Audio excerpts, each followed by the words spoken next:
بسم اللہ الرحمن الرحیم۔ ایک قربانی پورے گھر کی طرف سے کافی ہے۔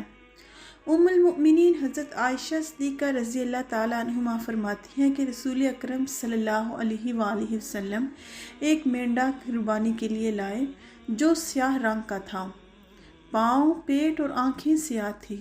پھر آپ صلی اللہ علیہ وآلہ وسلم نے مجھے چھری لانے کا حکم دیا تو میں نے چھری پیش کی تو آپ صلی اللہ علیہ وآلہ وسلم نے فرمایا اس کو تیز کرو۔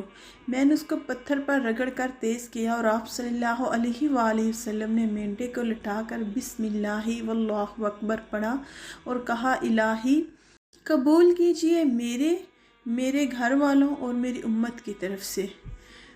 رسول اللہ صلی اللہ علیہ وآلہ وسلم نے کہا، قال بسم اللہ اللہم تقبل من محمد وآل محمد ومن امت محمد ثم ضحیٰ بہ۔ اے اللہ قبول کیجئے میرے گھر والوں اور میری امت کی طرف سے۔ اے اللہ میری یہ قربانی میرے گھر والوں اور میری امت کی طرف سے قبول کیجئے۔ نبی محترم صلی اللہ علیہ وآلہ وسلم قربانی کے وقت اپنی اور اپنے اہل خانہ کی اور امت کے غریب لوگوں کی طرف سے بھی قربانی کا نیت کا اظہار فرمایا کرتے تھے۔